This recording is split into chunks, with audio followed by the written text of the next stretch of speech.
Kita bersyukur kalau kita masih diizinkan Tuhan untuk menikmati firman Tuhan.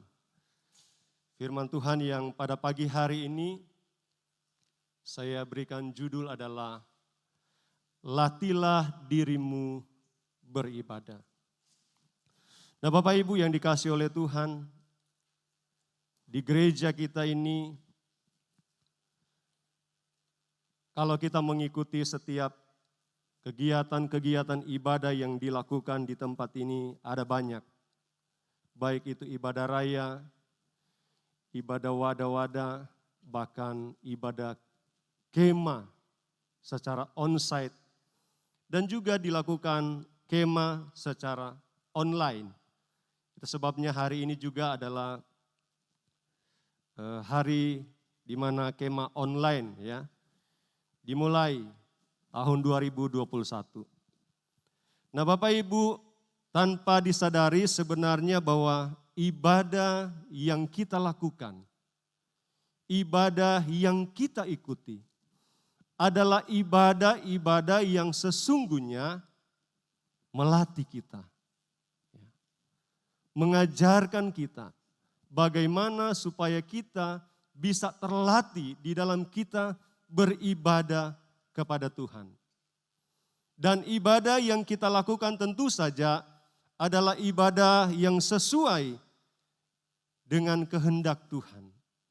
Sesuai dengan apa yang Tuhan mau di dalam hidup kita. Itu sebabnya latihlah dirimu beribadah. Dalam 1 Timotius 4 ayat yang ke-8 dikatakan, latihan badani terbatas gunanya, tetapi ibadah itu berguna dalam segala hal karena mengandung janji baik untuk hidup ini maupun untuk hidup yang akan datang. Nah Bapak Ibu, Saudara yang dikasihi oleh Tuhan dalam ayat ini, Paulus sedang tidak berbicara untuk meniadakan manfaat olahraga tertentu kepada Timotius. Tetapi Rasul Paulus berbicara bagaimana Timotius dia dapat menyikapi dan menghadapi pengajaran sesat. Serta dapat meluruskan dan memberikan pengajaran atau doktrin yang benar. Agar apa? Agar jemaat tidak disesatkan. Agar jemaat tidak mudah ditipu. Dan salah satu poin yang penting yang mau disampaikan oleh Rasul Paulus, agar jemaat itu terhindar dari ajaran yang menyesatkan, seperti yang dijelaskan di ayat-ayat sebelumnya, maka ditegaskan oleh Paulus di ayat yang ke-7 bagian akhir dikatakan, latihlah dirimu beribadah. Sehingga baru ayat yang ke-8 dikatakan, mengapa kita harus melatih hidup kita untuk beribadah? Karena dikatakan, latihan badani itu terbatas gunanya. Tetapi ibadah itu berguna dalam segala hal. Jadi saya mau katakan begini, bahwa jangan kita pernah merasa bahwa ibadah itu adalah hanya sekedar sebuah rutinitas sebagai orang yang percaya kepada Tuhan. Bahwa ibadah itu hanyalah sebagai kewajiban bagi kita karena kita orang yang disebut orang Kristen, KTP Kristen. Tetapi benar-benar ketika kita mau beribadah kepada Tuhan, tujuannya adalah agar kita dapat melatih diri kita benar-benar untuk beribadah kepada Tuhan. Artinya kalau melatih hidup kita untuk beribadah, melatihnya hari demi hari, hari lepas hari, semakin lebih baik kepada Tuhan.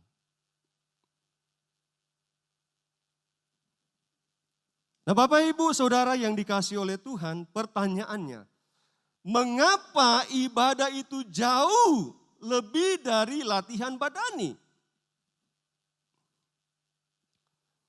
Selanjutnya kita melihat tentang ibadah.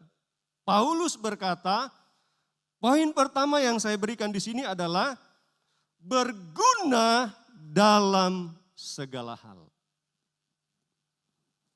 Sekali lagi, kenapa Paulus berkata bahwa ibadah itu lebih berguna? Karena dikatakan lebih dari latihan badani, dia lebih berguna karena dia berguna dalam segala hal. Saya merenungkan apa yang dimaksud dengan berguna dalam segala hal.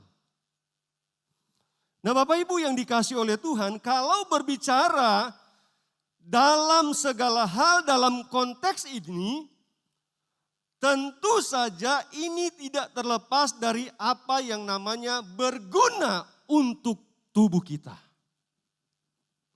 Karena dikatakan berguna dalam segala hal. Dan Paulus sedang berbicara juga latihan badani.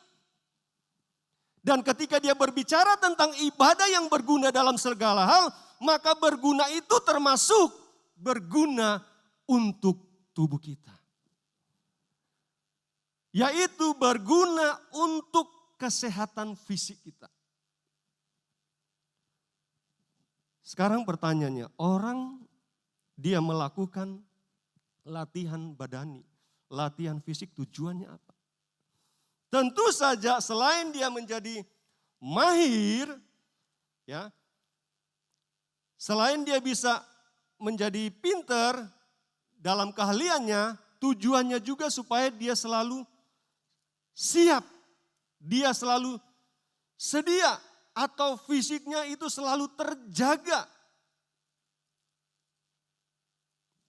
Kalau dia melakukan latihan badan. Demikian juga ketika kita, Paulus katakan melakukan ibadah itu, jadi ibadah itu berguna untuk tubuh kita, untuk kesehatan kita. Kalau kita bandingkan dengan Amsal 17 ayat 22 dikatakan bahwa hati yang gembira adalah obat yang manjur. Hati yang gembira itu menjadi obat yang manjur. Tetapi semangat yang patah mengeringkan tulang. Hati yang gembira ini menjadi obat yang dapat menyembuhkan.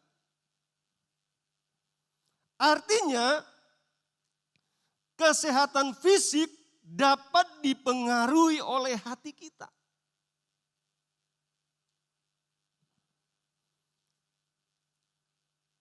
Sekali lagi kesehatan fisik itu bisa dan dapat dipengaruhi oleh hati kita. Kalau hati kita ini selalu sedih, selalu murung, maka itu akan mempengaruhi kondisi fisik kita. Tetapi kalau hati kita ini selalu ceria, gembira, seperti ayat ini katakan, maka itu menjadi obat untuk kita. Karena siapa kita bergembira? Tentu saja kita bergembira karena Tuhan. Karena Tuhan kita bergembira. Itu kata pemazmur. Nah, yang kedua adalah selain berguna untuk tubuh kita, berguna untuk pertumbuhan kita. Atau berguna untuk kesehatan rohani kita. Jadi ibadah itu adalah ibadah yang berguna untuk pertumbuhan kita. Agar supaya kerohanian kita ini selalu sehat. Perhatikan apa yang dikatakan oleh Paulus di ayat yang ke-15. Perhatikanlah semuanya itu. Hiduplah di dalamnya supaya kemajuanmu. Saya garis bawahi, kemajuanmu nyata kepada semua orang. Sekarang Bapak Ibu, pertanyaannya apa yang harus diperhatikan? yang harus diperhatikan dan kita harus hidup di dalamnya. Kalau kita mundur di ayat-ayat sebelumnya, yaitu ayat yang ke-14, dikatakan, jangan lalai mempergunakan karunia yang ada padamu. Ayat yang ke-13, bertekunlah dalam membaca kitab-kitab suci. Ayat yang ke-12, jadilah teladan. Dan kita langsung di ayat yang ke-7 dan ayat yang ke-8. Ayat pokok kita. Jauhilah tahayul, latilah dirimu beribadah. Latilah dirimu beribadah, karena ibadah berguna dalam segala hal, termasuk untuk pertumbuhan kita. Jadi ibadah itu berguna untuk pertumbuhan kita, untuk kemajuan kita. Bagaimana kita bisa menjadi jemaat yang bertumbuh? Bagaimana iman kita bisa bertumbuh? Bagaimana iman kita bisa meningkat kalau ibadah kita jauhi? Atau kita beribadah tetapi hati kita ini tidak tertuju kepada Tuhan. Hati kita ini tidak fokus terarah kepada Tuhan.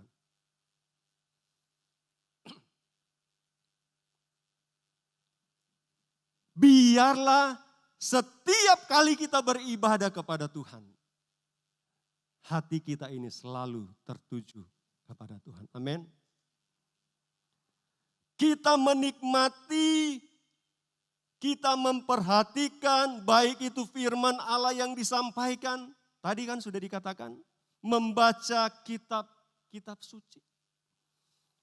Jadi benar-benar hidup kita ini, kita benar-benar latih untuk beribadah, tujuannya karena itu adalah untuk pertumbuhan atau kemajuan kita. Bukan kemajuan orang lain, tetapi untuk diri kita. Itu sebabnya teruslah, latihlah diri kita untuk terus beribadah kepada Tuhan.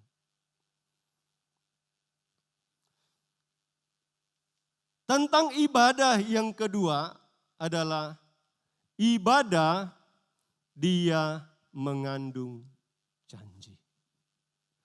Berguna dalam segala hal. Dan yang kedua ini adalah mengandung janji. Janji tentang apa? Yang pertama, hidup sekarang. Ya. Hidup sekarang. Di dalam Keluaran 23 ayat yang ke-25, yaitu bagian yang pertama dikatakan Tuhan akan memberkati makanan, roti, makanan, dan air minuman. Ini adalah janji. Kenapa ayat ini muncul? Bahwa Tuhan akan memberkati roti, makanan, dan air minuman. Ayat ini muncul karena ketika Tuhan berbicara, beribadahlah kepada Tuhan. Beribadahlah kepada Tuhan dengan segenap hati kita. Maka ayat ini muncul. Maka dia akan memberkati, janji ini. Janjinya memberkati roti, makanan, dan air minuman. Tuhan akan memberkati. Ini berbicara tentang kebutuhan kita. Siapa yang tidak mau diberkati? Pasti semua mau diberkati. Tetapi kuncinya adalah kita beribadah kepada Tuhan. Kita melatih diri kita ini untuk beribadah kepada Tuhan. Yang kedua adalah dia berjanji menjauhkan dari penyakit.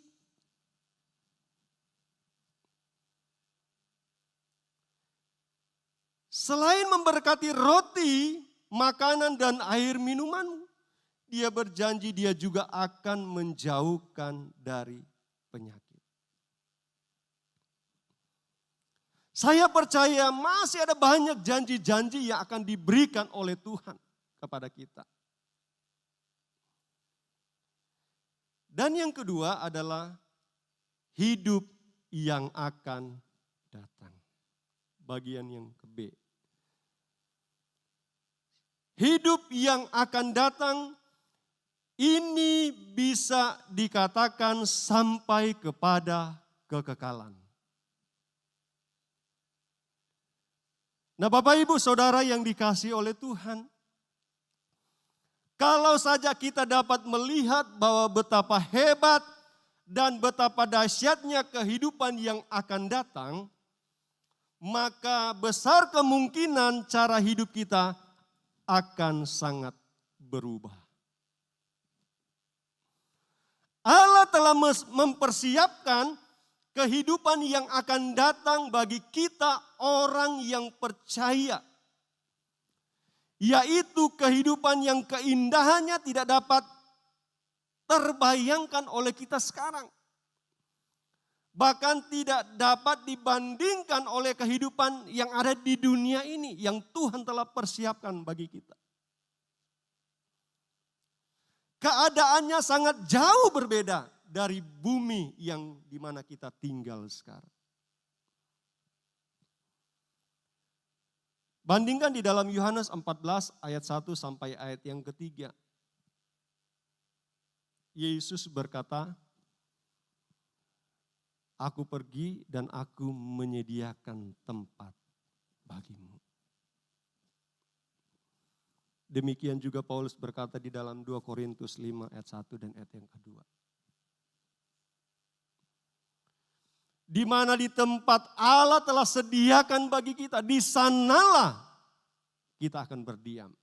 Di sanalah hidup yang akan datang. Hidup yang akan kita nikmati. Karena kalau kita masih tinggal, Paulus katakan masih tinggal di dalam dunia sekarang ini, maka yang ada di dalam dunia ini adalah banyak mengeluh. Itu kata Paulus dalam 2 Korintus. Di dunia yang kita tinggali sekarang ini, ada banyak hal yang membuat kita ini bersungut-sungut. Sehingga kita merindukan satu tempat, yaitu hidup yang akan datang, yaitu adalah hidup bersama-sama dengan Tuhan. Tetapi semua itu akan kita nikmati, semua itu akan menjadi bahagian kita. Kalau kita setia beribadah kepada Tuhan. Kalau kita setia bersekutu dengan Tuhan. Tetapi kalau kita tidak mau bersekutu, maka jangan pernah kita berharap kalau kita bisa menikmati hidup yang akan datang.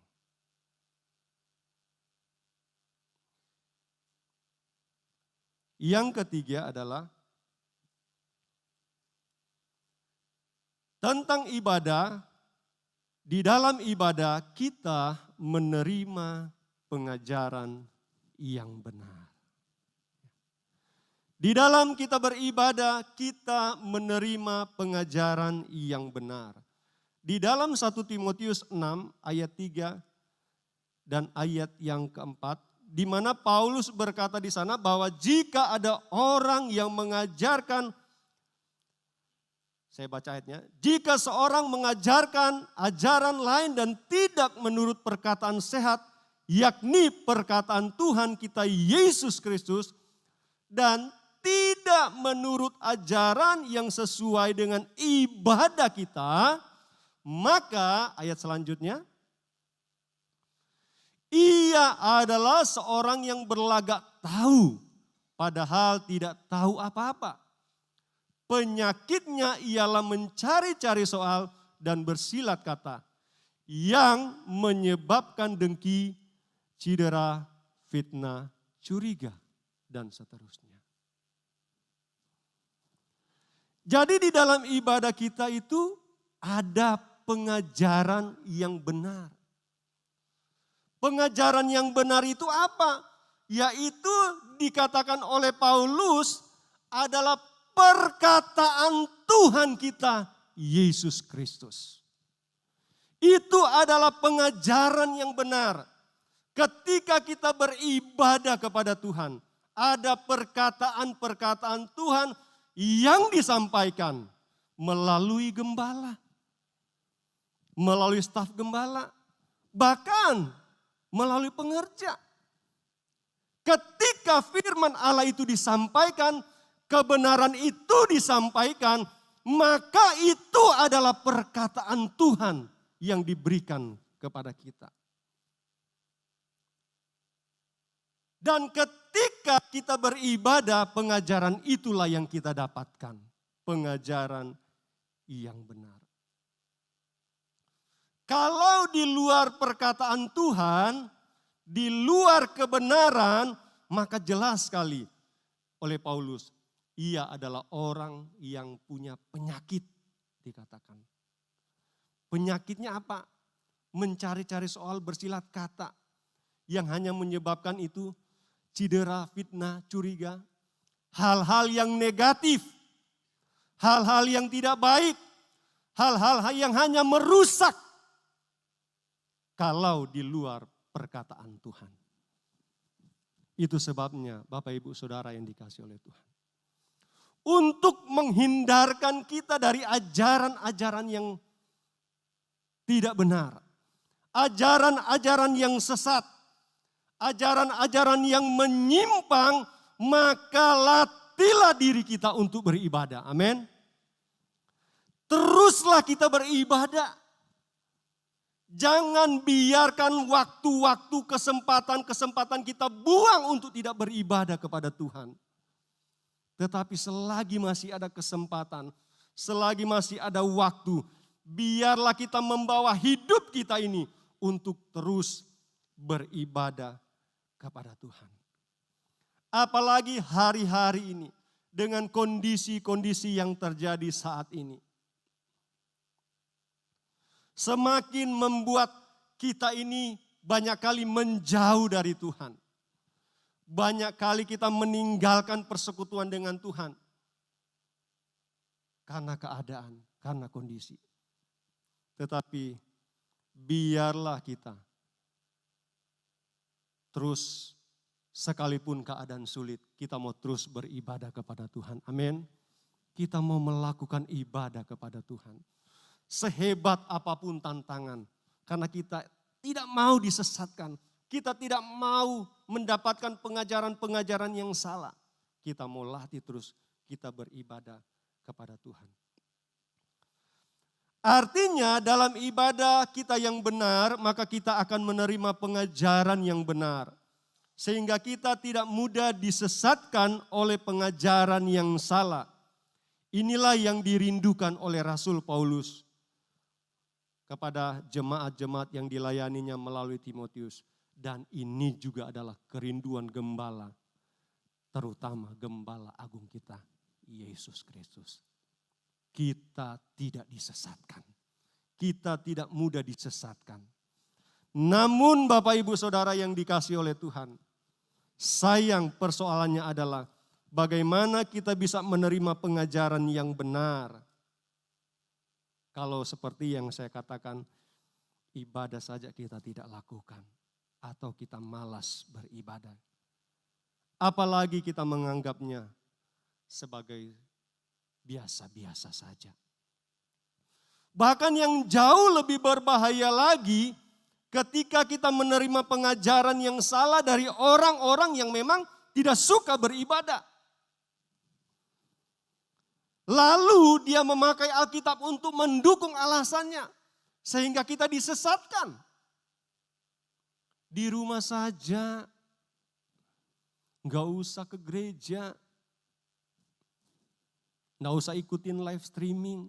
Di rumah saja.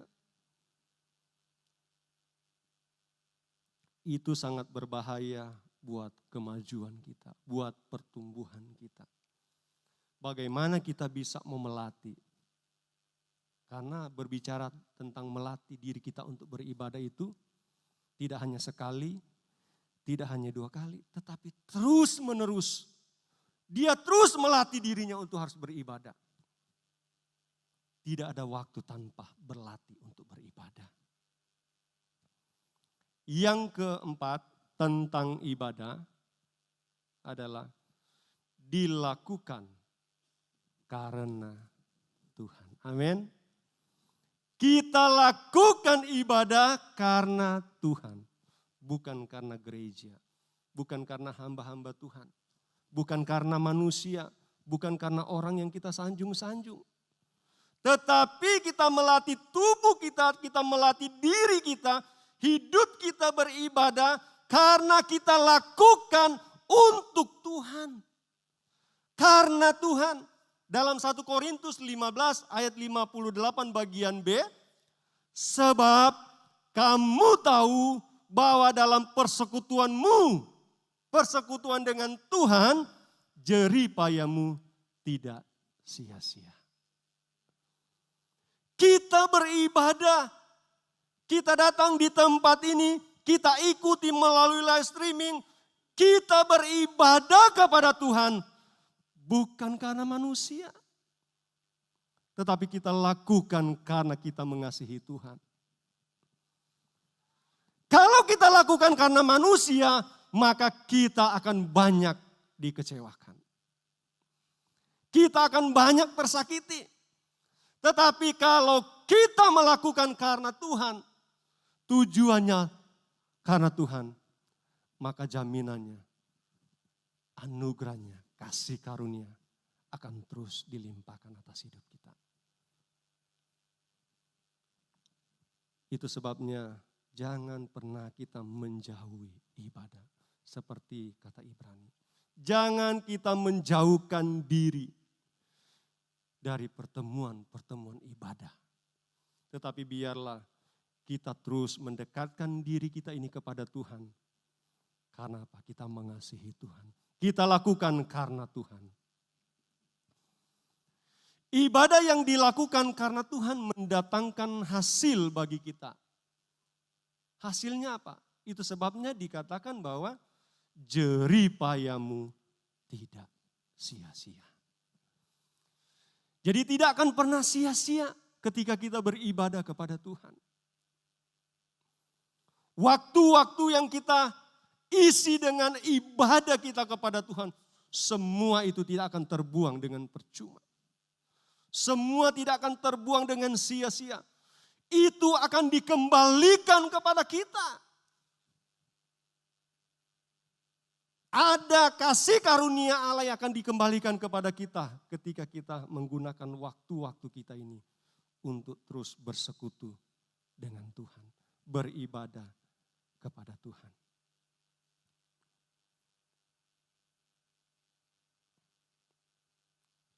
Sekali lagi, mengapa ibadah itu menjadi hal yang sangat penting buat kita? Karena itu adalah hal yang menyangkut kesehatan rohani kita. Pertumbuhan rohani kita. Sekarang Bapak Ibu yang dikasihi oleh Tuhan, pertanyaannya, bagaimana sikap kita beribadah kepada Tuhan? Bagaimana seharusnya kita beribadah kepada Tuhan? Kita harus beribadah kepada Tuhan. Bagian A atau bagian yang pertama saya catat di sini adalah kita mempersembahkan tubuh kita kepada Tuhan. Di dalam Roma 12 ayat yang pertama, karena itu saudara-saudara, demi kemurahan Allah aku menasihatkan kamu, supaya kamu mempersembahkan tubuhmu sebagai persembahan yang hidup. Jadi kita mempersembahkan tubuh kita ini sebagai persembahan yang hidup. Bukan persembahan yang mati. Tubuh ini kan kita bergerak. Kalau yang sudah ada di dalam peti itu sudah mati. Gak bisa bergerak lagi. Bukan tubuh seperti itu yang dipersembahkan. Tetapi selagi kita hidup kita ini, diri kita ini kita persembahkan kepada Tuhan sebagai ibadah kita. Dan kalau kita lakukan itu, maka jelas sekali di ayat bagian terakhir dikatakan, itu adalah ibadahmu yang sejati. Itu adalah ibadahmu yang sejati. Jadi seharusnya ketika kita beribadah kepada Tuhan dengan segenap hidup kita ini, kita persembahkan kepada Tuhan. Kita bawa sepenuhnya kepada Tuhan. Karena sesungguhnya itu adalah ibadah kita yang sejati. Jangan kita beribadah kepada Tuhan yang datang hanya persembahan kita. Yang datang hanya perpuluhan kita. Tetapi diri kita ini tetap di rumah. Yang penting saya sudah kasih persembahan. Apalagi kalau kita tidak ikuti melalui live streaming. Kalau hanya persembahan yang muncul, maka itu bukan namanya ibadah sejati. Tetapi jelas sekali, mempersembahkan tubuhmu sebagai persembahan yang hidup. Yaitu kita persembahkan hanya kepada Tuhan.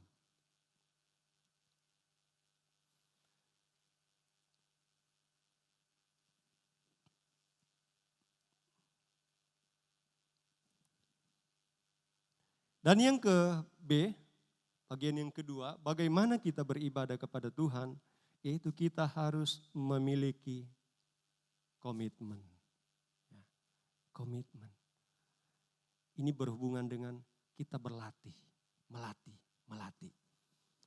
Kita harus memiliki komitmen dalam beribadah. Yosua 24 ayat yang ke-15, ini perkataan Yosua kepada bangsa Israel. Dia bilang begini, tetapi jika kamu anggap tidak baik untuk beribadah kepada Tuhan, pilihlah pada hari ini kepada siapa kamu akan beribadah. Allah yang kepadanya nenek moyangmu beribadah di seberang sungai Efrat, atau Allah orang Amori yang negerinya kamu diami ini yang luar biasa. Ini komitmen Yosua. Dia berkata, tetapi aku dan seisi rumahku, aku dan seluruh keluargaku, aku dan semua yang tinggal di dalam rumahku, kami akan beribadah kepada Tuhan. Sangat luar biasa Bapak Ibu. Ketika kita sebagai kepala keluarga punya komitmen seperti ini. Ketika Tuhan masih memberikan waktu, kesempatan kepada kita. Lalu kita punya komitmen, hari-hari yang Tuhan karuniakan kepada kita adalah hari-hari yang kita pakai untuk beribadah kepada Tuhan. Itu adalah hal yang sangat luar biasa.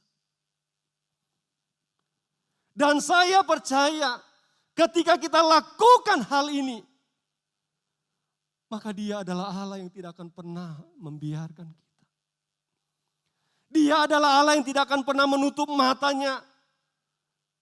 Tetapi matanya akan selalu terarah kepada setiap kita yang punya komitmen. Aku dan seisi rumahku, kami akan beribadah kepada Tuhan. Milikilah komitmen. Karena kalau tanpa komitmen, kita akan mudah terus meninggalkan persekutuan ibadah kita dengan Tuhan.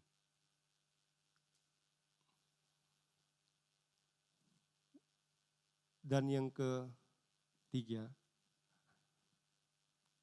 selain komitmen kita juga harus memiliki ketulusan dan kesetiaan. Ketulusan dan kesetiaan. Masih dalam Yosua 24 ayat 14 bagian A. Dia katakan, oleh sebab itu takutlah akan Tuhan dan beribadahlah kepadanya dengan tulus ikhlas dan setia. Dengan tulus, ikhlas, dengan hati yang murni, dengan hati yang suci, tulus, ikhlas, dan setia. Kalau dikatakan setia, berarti terus menerus. Dan itulah yang membuat kita selalu terus menerus melatih diri kita beribadah kepada Tuhan. Karena apa? Kita lakukan dengan komitmen. Kita lakukan dengan kesetiaan kepada Tuhan. Terakhir Bapak Ibu, ini yang ditunggu-tunggu. Mazmur 100 ayat yang kedua, beribadahlah kepada Tuhan dengan sukacita. Ya, dengan sukacita.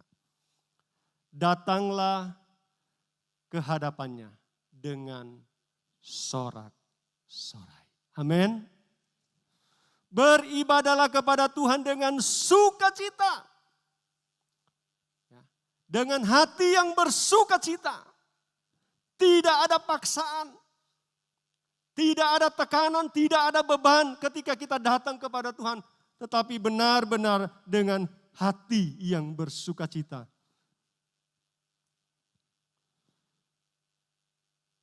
Jangan ketika kita mempersiapkan diri kita untuk beribadah lalu pasti lama lagi. Firman Tuhan pasti lama lagi. Tapi pagi hari ini firman Tuhan singkat. Hati kita bersukacita. Amin. Hampirilah Tuhan melalui ibadah kita kepada Tuhan. Datang ke hadiratnya dan mulailah kita memberikan segenap hidup kita kepadanya. Tuhan memberkati kita semua.